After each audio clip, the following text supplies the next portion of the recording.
마가복음 13장 28절에서 37절까지. 제가 이제 성경은 신약성경 78쪽 마가복음 13장 28절에서 37절까지 말씀 제가 봉독해 올립니다. 무화과 나무의 비유를 배우라. 그 가지가 연하여 지고 잎사귀를 내면 여름이 가까운 줄 아나니 이와 같이 너희가 이런 일이 일어나는 것을 보거든 인자가 가까이 곧 문 앞에 이른 줄 알라. 내가 진실로 너에게 말하노니 이 세대가 지나기 전에 이 일이 다 일어나리라. 천지는 없어지겠으나 내 말은 없어지지 아니하리라. 그러나 그 날과 그때는 아무도 모르나니 하늘에 있는 천사들도 아들도 모르고 아버지만 아시느니라. 주의하라, 깨어있으라. 그때가 언제인지 알지 못함이라. 가령 사람이 집을 떠나 타국으로 갈 때에 그 종들에게 권한을 주어 각각 사물을 맡기며 문지기에게 깨어있으라 명함과 같으니 그러므로 깨어있으라. 집주인이 언제 오는지 혹 저물 때 일는지 밤중 일는지 다굴 때에 일는지 새벽 일는지 너희가 알지 못함이라. 그가 호련히 와서 너희가 자는 것을 보지 않도록 하라. 깨어있으라. 내가 너희에게 하는 이 말은 모든 사람에게 하는 말이니라 하시니라. 아멘. 오늘 이 말씀 가지고 사랑하는 자를 잠 못 들게 하시는 이유, 사랑하는 자를 잠 못 들게 하시는 이유가 무엇일까 하는 것을 저희가 살펴보려고 합니다. 시편 127편 2절에 보면 이렇게 말씀합니다. 하반절의 말씀에 보면 여호와께서 그의 사랑하는 자에게는 잠을 주시는도다 이렇게 말씀하셨거든요. 그러니까 하나님께서 그의 사랑하는 자에게는 잠을 주신다 이렇게 말씀하셨어요. 근데 그 앞에 이게 하반절이고 그 앞에 말씀은 127편 2절에 상반절에 보면 이렇게 되어 있습니다. 너희가 일찍 일어나고 늦게 누우며 아침 일찍 일어나고 늦게 누우며 수고의 떡을 먹음이 헛되도다. 수고의 먹음이 헛되도다. 그 수고의 떡을 먹음이 헛되도다. 그런데 너희는 하나님이 그 사랑하시는 자에게는 잠을 주시는도다. 아니 세상에 보십시오. 아침에 일찍 일어나고 늦게 누울 때까지 아침 일찍부터 늦게까지 막 죽어라고 일을 하고 그렇게 하는데 수고의 떡을 먹음이 헛되다라는 거예요. 거두는 게 없다는 거예요. 그러면 어떻게 해야 돼요? 밤새야죠. 우리 식으로 생각하면 지금 일찍 일어나서 늦게 누워요. 그런데도 우리가 이 수고의 떡이 헛돼요. 그럼 어떻게 해야 돼요? 잠을 잘 게 아니라 우리는 더 밤을 새서 어쨌든 결실을 거두게 돼야 되지 않겠어요? 우리 식으로 이야기하면 이거는 일찍 일어나고 늦게 누워도 거둘 게 없다면 밤새야죠. 예, 밤을 새야죠. 그런데 어떻게 해요? 하나님께서 말씀하시기를 사랑하는 자에게는 잠을 주시는도다 이렇게 이야기합니다. 이 새벽에 나가서 이제 바다에서 이제 고기를 잡는 어선들은 일찍 나가서 그것을 그물을 끌어올리고 또 그물을 내리고 생선을 경매하고 막 이런 일정을 막 보내거든요. 그들이 그러다가도 고기가 안 잡히면 더 일찍 나가서 더 늦게까지 일하는 것을 보게 돼요. 이게 이제 인지상정인데 하나님께서 말씀하시기를 그의 사랑하시는 자에게는 잠을 주시는도다. 사람의 수고함으로 먹는 게 아니라 하나님이 주시는 것으로 산다라는 거죠. 그러니까 사랑하는 자가 잠잘 동안에 하나님이 뭐 하시겠다는 거예요? 사랑하는 자가 자고 있을 동안에 하나님의 일하심으로 하나님의 수고하심으로 먹이시겠다는 거예요. 우리가 하나님이 돕지 아니하고 내가 열심히 한다고 해서 많은 것을 거두는 게 아니라 하나님이 열심으로, 하나님이 수고하심으로 우리가 먹는다는 거예요. 그래서 우리가 거두는 것, 씨를 뿌리는 건 모르지만 거두는 거는 하나님의 도우심 없이는 안 된다라고 하는 것이죠. 그래서 여러분, 우리가 늘 삶 속에서 하나님의 도우심을 구하는 것, 내가 할 수 있는 일이라도 하나님의 도우심을 구하는 것, 여러분, 이게 겸손이고 또 우리가 하나님을 아는 자의 삶이죠. 이건 내가 할 수 있는데, 그렇지 않습니다. 훨씬 더 많은 사고, 우리가 운전을 못해서 사고 나겠습니까? 그 가는 거, 서는 거, 핸들 돌리는 거 다 알지만 왜 사고가 나요? 여러분, 그 순간순간 하나님이 돕지 아니하시면 여러분 사고가 일어날 수도 있고, 사고 중에서도 위험할 수 있잖아요. 그래서 우리가 내가 할 수 없는 일만이 아니라 할 수 있는 일도 하나님께 도움을 구하고 그분의 도우심의 손길을 구하는 거죠. 그래서 하나님은 어떻게 해요? 우리가 인간의 수고, 우리의 수고로 먹고 살게도 하시지만 때로는 우리를 재우셔서 하나님이 예비하신 것으로 먹고 살게 하시는 하나님이세요. 예, 인생 팍팍하게 그렇게 하나님 살지 않게 하시고, 하나님께서 때로는 안식일도 주고 우리 가운데 쉼도 허락하시고 축제도 벌이게 하시면서 하나님이 채우시잖아요. 안식일이 그런 거 아니겠어요? 우리는 일하지 않는데 하나님은 일하심으로 우리 가운데 채우시는 날, 주님의 날. 여러분, 우리가 그것이 하나님의 날이잖아요. 그렇게 본다면 오늘 우리 가운데 오늘 본문에 깨어있으라고 이야기하거든요. 어떻게 사랑하는 자에게 하나님은 잠을 주신다고 했는데 왜 깨어있으라고 말하는가? 아니, 그 세상에 곰도 이제 동면에 들어가서 이제 어떻게 보면 이제 긴 시간을, 이 곰은 자잖아요. 어떻게 보면 우리가 곰도 잠을 주는데 하나님께서 우리에게 자지 말고 깨어있으라고 이렇게 말씀하시는가, 이런 생각을 해보게 되면 하나님이 우리를 사랑하지 않으시는가? 왜 깨어있으라고 하는가? 라고 하는 부분을 오늘 말씀을 통해서 한번 생각해 보려고 해요. 28절에 가서 보면 무화과 나무의 비유를 배우라. 그 가지가 연하여지고 잎사귀를 내면, 이 팔레스타인 지역은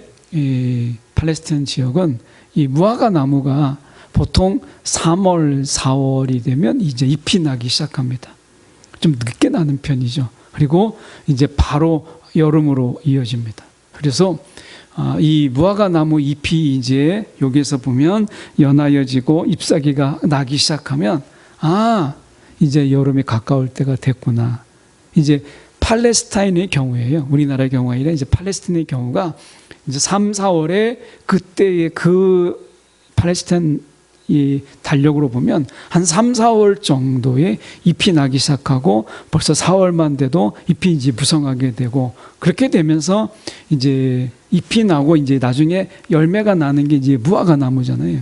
그래서 이 무화과 나무가 잎이 무성해지고 하면 여름이 이제 가까워진 거예요. 이미 이제 벌써 잎이 여기서 보면 연하여지고 잎사귀를 내기 시작하면, 이제 여름이구나, 여름이 가까워지겠구나 라고 하는 것을 이제 보여주는 징조죠. 여름이 아니라 여름이 가까워진다라고 하는 거죠. 그 여름을 준비하게 하는, 이것을 이야기하는. 우리 식으로 얘기하면 이제 낙엽이 하나 둘씩 물들기 시작하고 낙엽이 떨어지기 시작하면 이제 겨울이구나. 이제 우리는 계절을 보면서 이제 겨울이 오겠구나, 이라는 것을 우리는 이제 알잖아요. 그래서 징조죠, 징조. 여기서 또 다른 징조가 나오는데 우리가 29절의 징조를 보면 이렇게 되어 있습니다. 이와 같이 이렇게 말씀하죠. 너희가 이런 일이 일어나는 것을 보거든. 이것은 이런 일이라고 하는 것이 1차적으로 이 성전 파괴 AD 69년에서 70년에 있을 성전 파괴 전에 징조가 있을 것이다 라고 하는 거죠. 이것은 이런 일이 일어난다라고 하는 것은 성전 파괴의 징조들, 성전 파괴는 아니지만 성전 파괴의 징조가 있을 것이다 라고 이야기합니다. 그러면서 거기 보면 우리가 이렇게 보면 인자가 가까이 이렇게 되어 있습니다. 인자가 가까이 문 앞에 이른 줄 알라 이렇게 되어 있는데, 학자들이 이야기할 때 여기서 인자라는 말은 원문에는 없고 나중에 사본에서 붙여진 것으로 보입니다. 그래서 사실은 이 말에서 인자가 가까이 이야기했을 때 여기서 인자는 말은 사실 들어가지 않는 게 원문에 가깝다라고 이야기해요. 그러면 무엇이 가깝다는 거예요? 성전의 파괴의 때가 이제 가까이 온 줄 알라라고 하는 것입니다. 하나님께서 성전의 파괴가 얼마나 이스라엘에게 충격을 주는지 예수님조차도 누차 성전 파괴의 때가 있다. 이것은 징조가 있다. 너희가 놀라지 말라라고 말씀하세요. 예, 이스라엘에게 있어서 성전 파괴의 때라고 하는 것은 이제 그들에게 있어서 성전은 없는, 성전이 파괴되는 이런 것이 되는 거죠. 그러니까 굉장히 큰 충격이죠. 왜냐하면 이스라엘에게 있어서 이 성전 중심의 예배, 그리고 성전 중심의 신앙이 그들에게 굉장히 중요했던 거잖아요. 성전이 뭐예요? 하나님이 그곳에 임하시는 곳. 그들이 기도할 수 있고 예배 드릴 수 있는 모든 신앙의 근거지가 성전인데 성전이 파괴가 된다라는 거예요. 그러니까 이스라엘이 정말 충격을 받을 만하잖아요. 저와 여러분에게 있어서 성전 파괴에 준하는 그런 것이 뭐가 있을까요? 코로나로 인해서 한 3년, 이제 금년이 이제 3년 차잖아요. 딱 3년, 딱 꼭 3년이죠. 근데 벌써 우리가 3년 동안에 한국 교회가 한 교단에서만 4,500개, 그리고 전체적으로 한 10,000개 정도가 교회가 사라졌다 이렇게 이야기합니다. 하나의 징조잖아요. 교회가 10,000개가 문을 닫았다. 이거는 그것도 3년 안에 이것은 엄청난 것이거든요. 보통 1년에 우리가 한 1,500개 교회가 문을 닫는다라고 하는 것이 상식이었는데, 그거보다 3배, 2배 이상이, 2배 이상이 훨씬 넘죠. 2배 이상의, 우리가 3년이면 1,500개, 한 4,500개가 교회가 이제 문을 닫는 게 정상적인데, 이거보다 2배가 좀 넘는, 3년 안에 2배가 넘는 굉장히 빠른 속도로 만 교회가 문을 닫았다. 이거는 이제 사실은 이제 비공식적이지만 이제 대체적으로 우리가 만 교회가 문을 닫았다라고 하는 것에서 우리가 이제 보통 통용해서 써요. 그렇게 된다면 사실은 이제 드러난 것만 한 10,000여 개지 더 할 수도 있는 거거든요. 그러니까 성전 파괴가 이스라엘에게 있어서 굉장히 영적 충격을 주었다면 우리가 다시 한번 생각해 봐야죠. 3년 안에, 3년도 되기 전에 벌써 이게 한 3월, 한 2월 이때 통계니까 10,000교회가 문을 닫았고, 이제 금년 지나고 나면 몇 교회가 더 문을 닫았을지, 12,000교회가 문을 닫았을지, 15,000교회가 문을 닫았을지 아무도 모르는 거예요.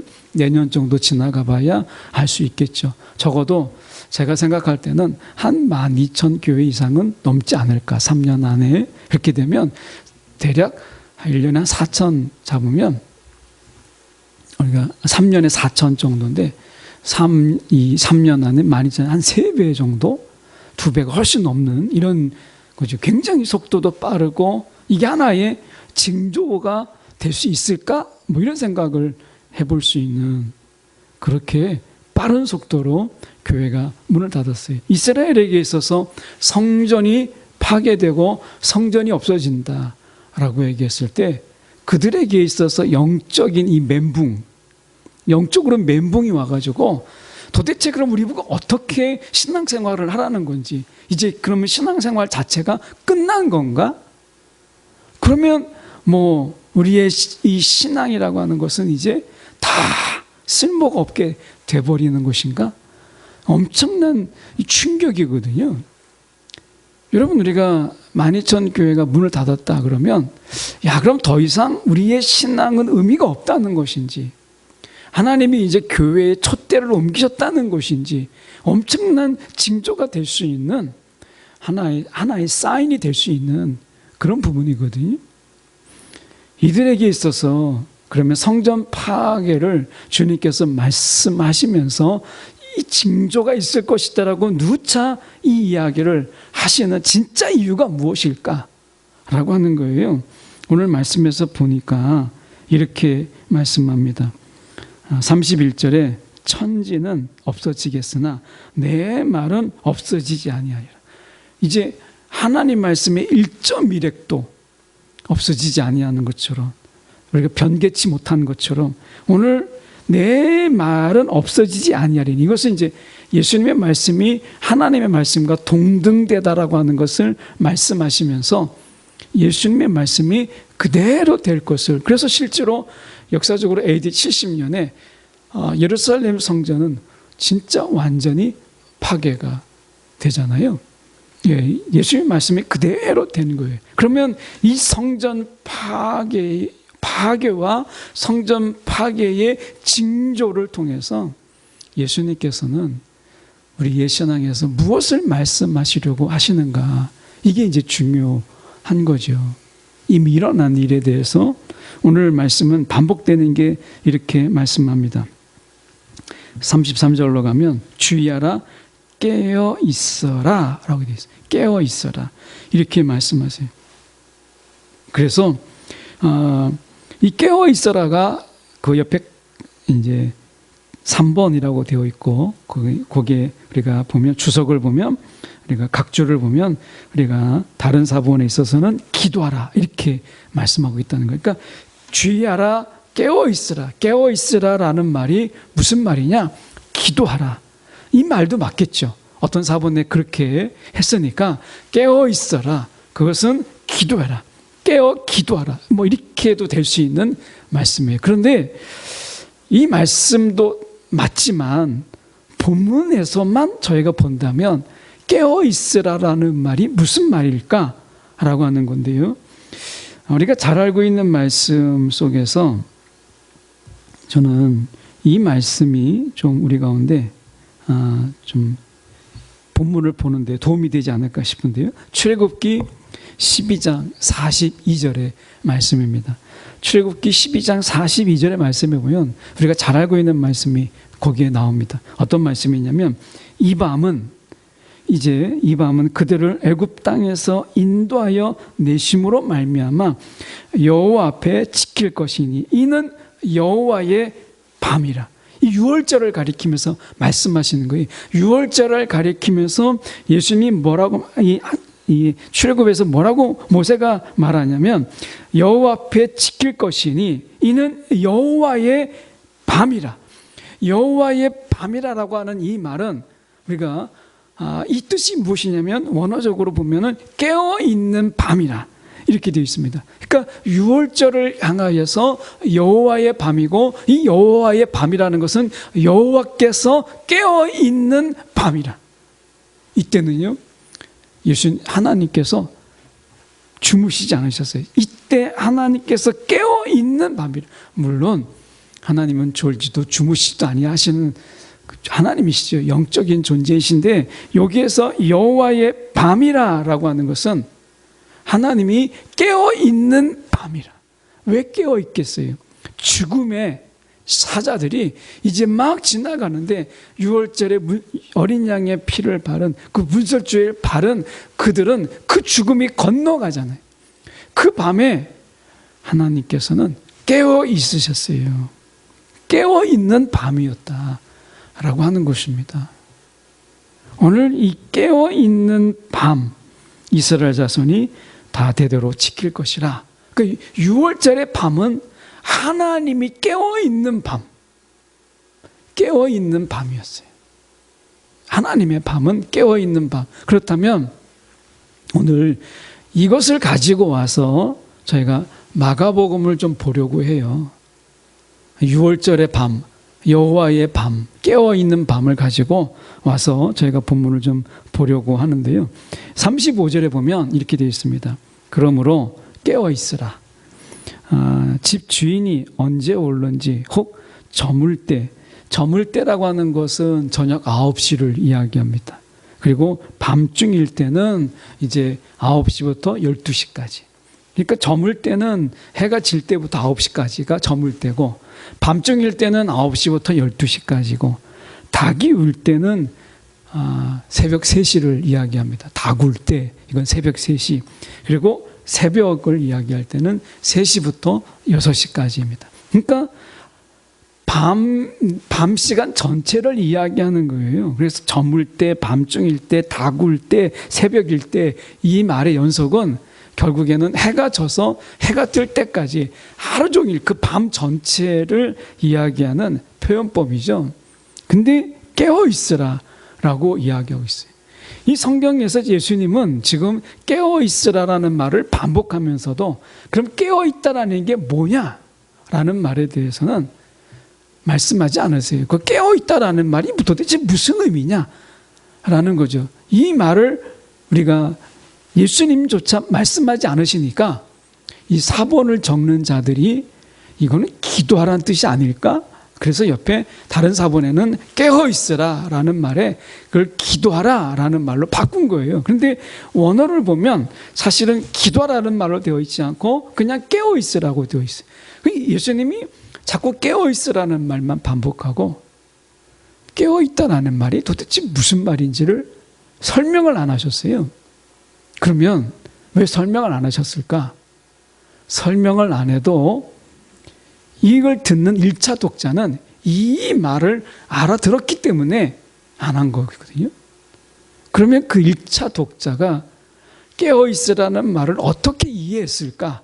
적어도 유대인들이기 때문에 그들에게 있어서는 출애굽이라고 하는, 우리가 이 모세오경이라고 하는 토라라고 하는 것은 그들에게 있어서 암송하는, 어렸을 때부터 말씀을 암송하는 것이 이 모세오경을 암송하는 것이었기 때문에 적어도 출애굽의 이 말씀, 우리는 이 말씀을 암송하고 있지 않지만 그들에게 있어서는 이 1차 독자들에게는 출애굽기 12장 42절의 말씀을 너무 또렷이 암송하고 있다는 거죠. 그래서 여호와 앞에 지킬 것이니 이는 여호와의 밤이라, 여호와께서도 주무시지 아니하는 밤, 깨어있는 밤이라 라고 말씀하고 있다라는 거죠. 사랑하는 신은 사랑하는 자에게 하나님이 잠을 주시는 그 하나님께서 우리에게 왜 깨어있으라고 하느냐? 지금이 어느 때이기 때문에 그렇다는 거예요. 지금은 우리가 잠잘 때가 아니라, 이 잠잘 때는 뭐예요? 하나님, 우리가 쉬고 있고 잠을 자도 하나님이 양식을 준비하시고 하나님 우리 가운데 풍요함을 주시는 이런 것을 이야기하는 열매에 관한 부분이에요. 사랑하시는 자에게 잠을 주시는도다라고 하는 것은 열매에 관한 부분이고, 지금에 관한 부분은 어떤 것이냐면 이 마지막 때 또는 성전 파괴 때가 우리가 종말의 때의 하나의 표현법이라고 본다면, 지금은 어느 때냐? 아버지의 마음을 품을 때라는 거예요. 아버지의 마음을 품을 때. 오늘 본문에서 종말을 어떻게 준비하는 게 가장 잘 준비하는 거냐? 일상을 사는 거예요. 특별하게 뭘 해라 이렇게 말씀하지 않으세요? 우리가 시한부 종발론처럼 직장도 그만두고 가정도 그만두고 다 자식 처자식 다 내려버리고 이곳에 들어와서 살라. 집단 공동체를 이루어서 너희가 살아라. 돈도 다 내고 다 돈 필요 없으니까 이곳에서 그냥 우리가 다 같이 사는 공동체 생활하면 주님이 우리를 구원하신다. 막 이렇게 이야기하잖아요. 근데 성경에서는 오히려 그렇게 말씀하지 않으시죠. 우리 가운데 일상을 살라고 말씀하세요. 우리 가운데 매일 주어지는 하나님의 은혜와 하나님이 주시는 시간 속에서 우리가 살아가는 거예요. 그런데 거기에 하나 덧붙이는 게 무엇이냐면 깨어 있으라 라고 하는 거예요. 깨어 있으라. 이 깨어 있으라가 뭐예요? 하나님의 마음이죠. 하나님의 마음. 왜냐하면 이제 애굽의 장자들은 치시고 이제 이스라엘의 장자를 보호하시는 하나님의 죽음과 삶의 경계잖아요. 이게 6월절에 이 밤은 삶과 죽음, 생명과 죽음의 경계선 속에서 하나님은 한치의 오차가 없고 실수가 없도록 하나님께서 깨어있는 밤이었어요.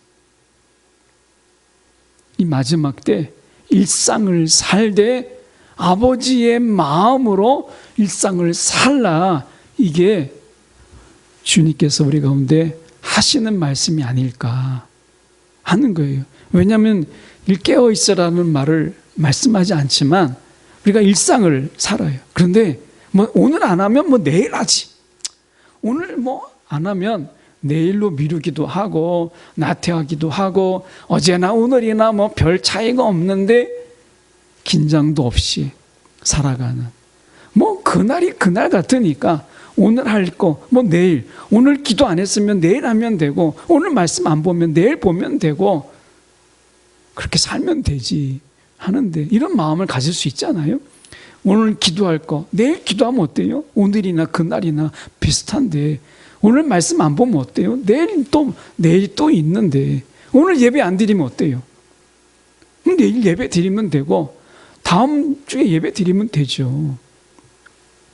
그런 거 아니겠어요? 뭐 그날이 그날 같은 거죠. 그런데 하나님의 마음, 깨어있는 밤이란 뜻은 그날은 그날인 거예요. 그날은 그날만 있는 날인 날인 거예요. 그날을 다른 날이 대신할 수 없는, 그날은 그날로 주님은 깨어 있으셨다라는 거예요. 일상을 살 때 여러분, 깨어 있는 자의 삶은 내일로 미루는 게 아니라는 거예요. 영적으로요, 오늘은 이미 흘러가 버린 거예요. 내일 비슷한 거지만 똑같은 날은 아니잖아요. 오늘 기도할 거 안 하고 내일 기도하면 되지, 아닙니다. 오늘 기도는 오늘의 기도지 내일의 기도가 오늘의 기도가 되지는 않아요. 오늘의 말씀은 오늘의 말씀이지 내일의 말씀이 되지 않아요. 일상을 살되 여호와의 밤처럼 깨어있는, 어떻게 보면 하나님조차도 깨어있는 그런 일상을 살라는 거죠. 아버지의 마음으로. 아버지의 마음으로. 이게 뭐겠어요? 삶과 죽음, 생명과 죽음, 사망, 이 경계 속에서 있는 거죠. 오늘이라는 시간을 넘기지 못하고 죽어가는 영혼들, 그분들에게 내일은 없거든요. 예. 내일, 그거는 살아있을 때나 얘기하는 거지 그렇지 않습니다. 제가 아버지 학교 이렇게 스텝으로 같이 했던 분 중에 그 아내분이 놀랍게도요, 일주일 만에 돌아가셨어요. 지난주에 같이 밥도 먹고 했던 그 아내가 이번 주에는 없어요. 일주일 만에 갑작스럽게 돌아가신 거예요. 여러분, 오늘 이 깨어있으라 라고 하는 이것이 혹시 오늘 우리 가운데 생과 사의 경계선에 서는 이 마음으로 오늘 일을 자꾸 내일로 미루거나 오늘의 기도를 내일로 미루거나 하지 말라는 거예요. 미루지 말라라고 하는 거고요. 그리고 늘 오늘이 우리의 삶의 마지막 날인 것처럼 그렇게 신실하게 살라는 거죠. 오늘이 마지막 날인 것처럼 정말 신실하게 그렇게 살라는 거예요. 하나님께서 오늘 이 깨어있는 밤, 여호와의 이 6월절의 밤은 여호와의 밤이라 깨어있는 밤, 이 날은 전무후무한 날이죠. 오늘 우리의 날을 전무후무한 날로 정말 최선을 다하는 삶을 살라는 거예요. 매일매일을 살되 그 매일매일을 오늘이라는 날은 다시 없는 전무후무한 날로 우리가 신실하게 살고요. 미루지 말고 살고, 특히 영적인 부분에서 더 그렇습니다. 우리가 사람의 사는 일을 오늘 안 먹고 내일 먹을 수 있지만 여러분, 육적인 부분에서는 오늘 안 한 거 내일 할 수 있어요. 얼마든지 할 수 있죠. 우리가 TV 프로그램 같은 경우도 보면 오늘 안 보면 재방송 얼마나 조금만 틀면 바로 재방송도 있고 방송 볼 수 있는 것들 얼마나 많이 있습니까? 놓친 거 다시 찾아보면 돼요. 근데 영적인 일은 그렇지 않다는 거예요. 특히 영적인 일들은. 그래서요, 내가 오늘 드릴 예배에 다음에 드리면 되지. 이 마음은 여호와의 밤에 어울리지 않는 하나님의 마음이 아니라는 거예요. 예. 영적인 부분에서 특히 우리가 이 여호와의 마음을 가지라는 거예요. 여호와의 마음. 오늘이 아니면 다른 날은 없다는 거예요. 오늘. 하나님이 정하신 그 날은 다시 오지 않아요. 문설주에 이럴 줄 알았으면 내가 문설주에 피를 바를 건데 이게 허용이 되겠습니까? 이스라엘 백성들의 장자가 사는 걸 보고 다음 날 저녁에 나도 저렇게 해야지. 내 아들 살려주세요. 이게 되겠습니까? 안 되는 거예요. 삶과 죽음의 경계선 속에서 다시 돌아오지 않는 날이에요. 바로가 하나님께 다시 가서 내 아들들을 다 살려달라. 애굽의 장자들을 다시 살려달라. 내가 이스라엘을 내보내겠습니다. 하나님께 그렇게 거래할 수 있어요? 안 됩니다. 물을 수 없고 다시 돌이킬 수 없는 밤. 이것을 이야기하는 거예요. 여러분, 오늘을 후회의 날로 만들지 말고 돌이키고 싶은 날로 만들지 말고 오늘에 대해서 후회 없는 날, 정말 신실한 날로 그렇게 살아가는 일상, 이것이 종말을 준비하는 자의 삶이라고 말씀하고 있는 거예요. 깨어 있으라. 여호와의 밤처럼 깨어 있으라 라고 하는 거죠. 여러분, 오늘 우리가 살아가는 데 있어서 오늘 우리의 삶이 정말 오늘이 마지막인 것처럼 이 예배가 정말 마지막 예배라고 생각해 보세요. 하나님 앞에 정말 기도할 것이 마지막 기도고 내가 오늘 말씀을 듣는 순간이 마지막이라고 하고 생각한다면 아마 우리의 기도가, 우리의 예배가 다르지 않겠어요? 아마 우리도 어느덧 우리의 예배 속에서 오늘만이 전부야. 다음에 드리면 되지. 오늘 다음에 잘 드리면 되지. 이런 마음들이 너무 바닥에 깔려 있으니까 계속 미루는 거예요. 영적인 미움이 되고 그것이 나태함이 되고 안일함이 되고 이렇게 되는 거죠. 그러다 보면 내가 눈을 뜨고 있지만 결국에는 우리가 깨어 있지 못하는 이런 모습이 되는 거죠. 그래서 오늘 우리가 주의하라, 깨어 있으라 이렇게 계속해서 말씀하세요. 35절에도 보면 그러므로 깨어 있으라. 37절에도 보면 깨어 있으라. 이렇게 말씀해요.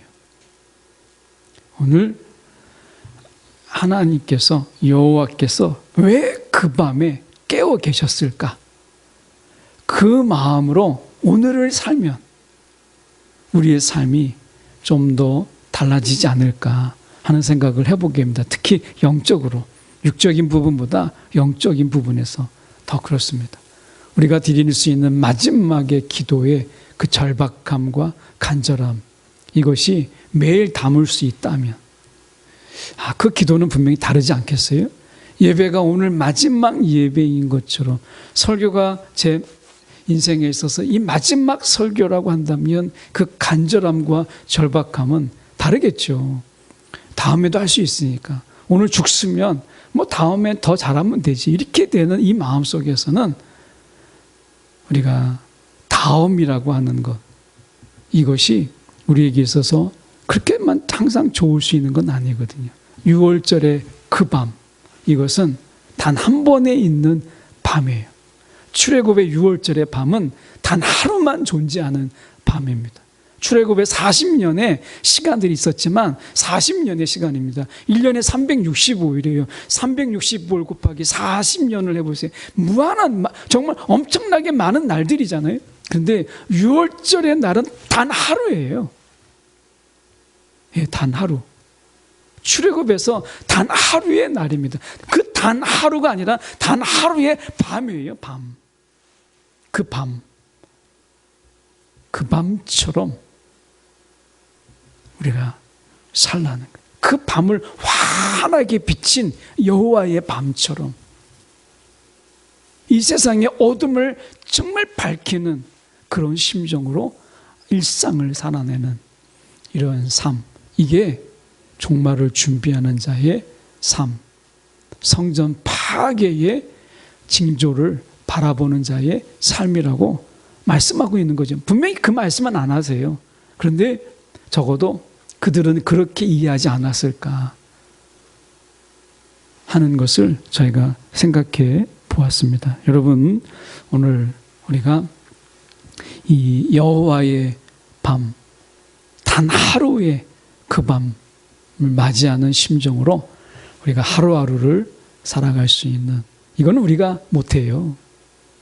우리는 금방 매너리즘에 빠지고 안일함에 빠지기 때문에 우리는 못합니다. 그런데 성경에 보니까 하나님 어떤 분이세요?